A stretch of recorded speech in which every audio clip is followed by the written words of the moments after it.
Hey guys, what's up? GreenMachineSam back with another video, and today we have, of course, another Bears reaction video. Now, I'm not as upset about this loss as I have been others. I knew that the Lions were going to be a good team. I knew that they were going to put up a good fight. I knew they were going to fight till the end.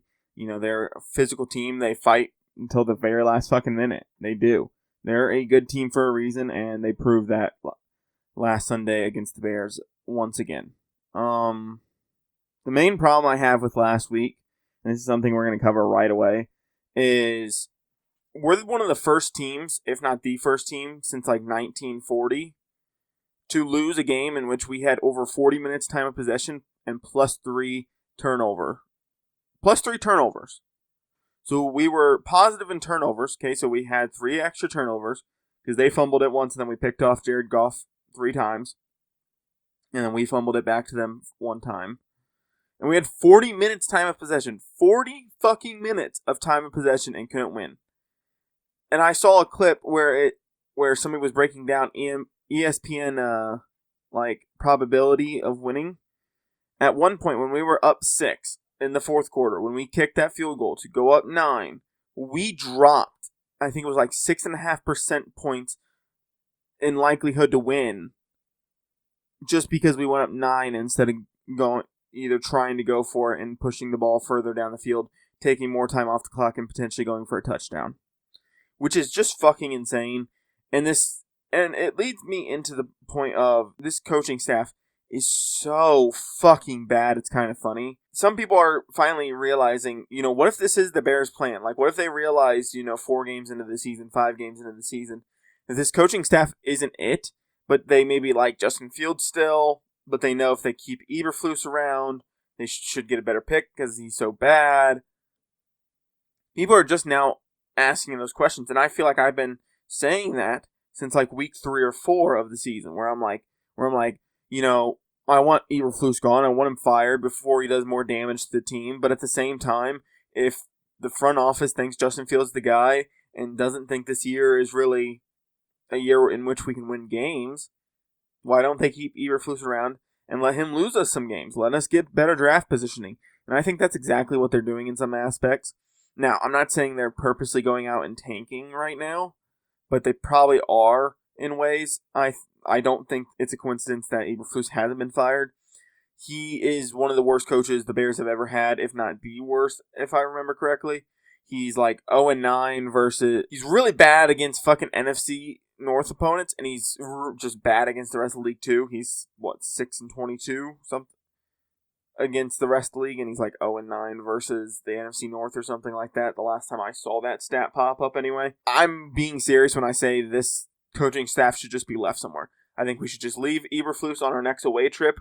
I think we should throw Luke Getsy into the fucking Lake Michigan and leave him. But I also understand keeping this coaching staff does secure us a better pick. So there's that aspect of things as well. Just, getting a better pick as well. Especially with the Patriots not being good and the Cardinals not being able to win games right now. There is a likelihood that those teams continuously lose. So would winning more games really help us in the long run? But then again, it comes back to that same thing that happened last year.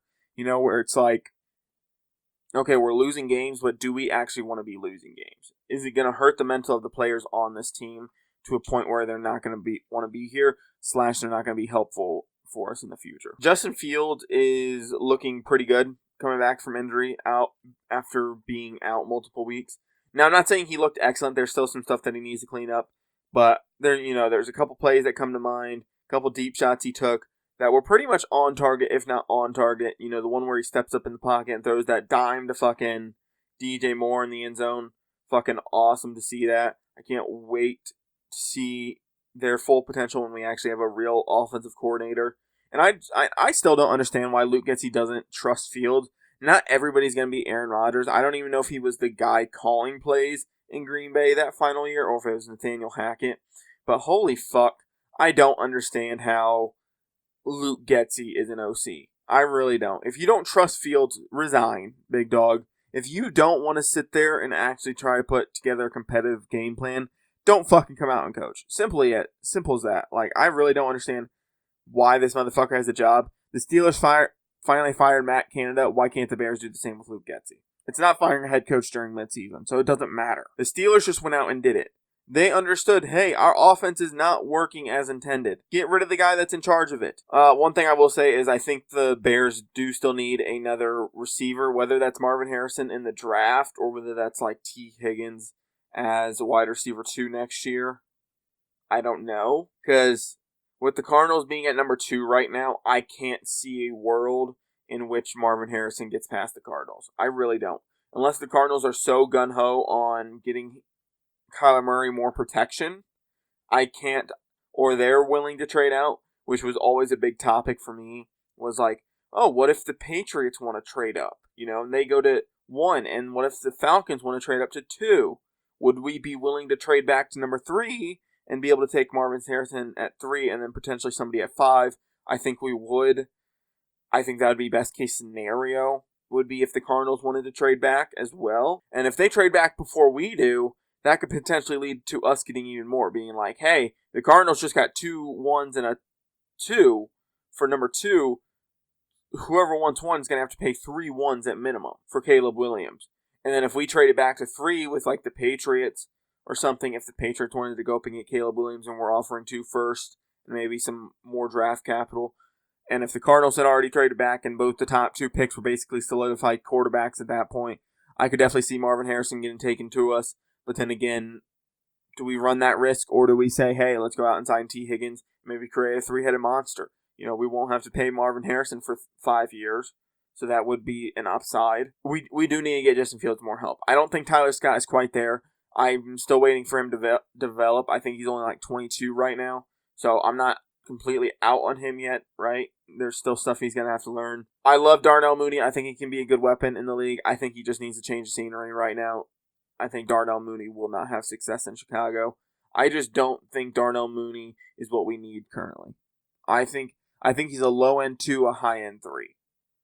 But I love Darnell Mooney. Like, every time I play Bears franchise, I make sure to bring him back. So, it's not disrespect towards Darnell Mooney, right? I never mean disrespect. I never want to shit on a player just because, right? I'm not going to shit on a player because of who you are or stuff like that. I'm just going to tell you how I see it. And that's exactly what I'm seeing. I don't think Darnell Mooney's a number 2 for us right now. But then again, who knows? If a different OC comes in, could Darnell Mooney be a 2 or a 3 next to Marvin Harrison and DJ Moore? Absolutely, but we'll have to wait and see. The line looks solid, but it's still, there's some stuff to clean up protection-wise. Center's still a fucking major issue, and a Dan Feeney sighting has occurred. So, we got the peak male physical body appearing in Dan Feeney. And I haven't seen anything on why Braxton Jones has been pulled.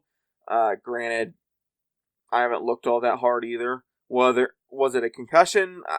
Because there was parts of the game where I would forget to turn the sound back on the Bears game because I was watching Red Zone. I would either turn it off because of commercials or I'd turn it off because Red Zone was showing the same exact play happening at the same exact time. So I'd turn the volume down and then I would forget to turn it back up. So if they mentioned something about Braxton Jones and if you guys know something or have seen something, let me know down below and I'll give you guys credit for letting me know in the next video.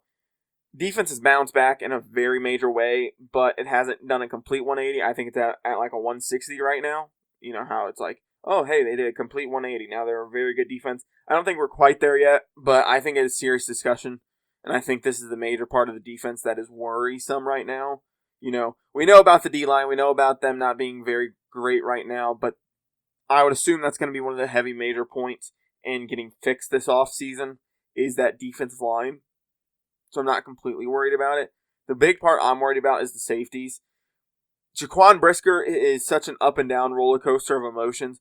One game he's playing phenomenal. He's hitting everybody. He's making good plays. He's playing well in coverage. And in the next game, it looks like we have a fucking 4th string XFL safety out there in coverage, and he's afraid to hit, or he's getting injured. Like, it's so frustrating to watch Jaquan Brisker, because I thought he was going to be taking that next step this year. I thought maybe if he stays healthy, maybe if he learns from Eddie, we can maybe progress him in the correct direction, and hopefully he'll become a very good safety for us. And Eddie Jackson, he plays well at some times, and then other times his his age and injury history is slowly showing. I feel like he's not even that old, to be fair, but his age and injury history is definitely showing. And I truly don't think either one. I think one of these guys will definitely not be starting next year. I don't think, and possibly both could not be starting next year, just depending on how the draft is treated, how free agency is treated, stuff like that. But yeah, I think the last two remaining Bears, I think from the 2018 team are gone. I think Eddie and I think Cody Whitehair are gone after this season, which is saddening, but it's gonna have to be what happens. I don't think there's a world where you can continue to pay those two with the production that they're putting out there. I just don't think you can. But with that being said, guys, if you guys enjoyed this video or any of the videos like this here on my channel, I appreciate it if you guys stick around and subscribe. I'll be back with more videos like this. If you guys disagree with any of my points, let me know down below. I'm more than willing to talk with you guys about the Bears. I love talking football. I love watching football. If you guys can't tell by the channel. With that being said, guys, I'm out. Peace.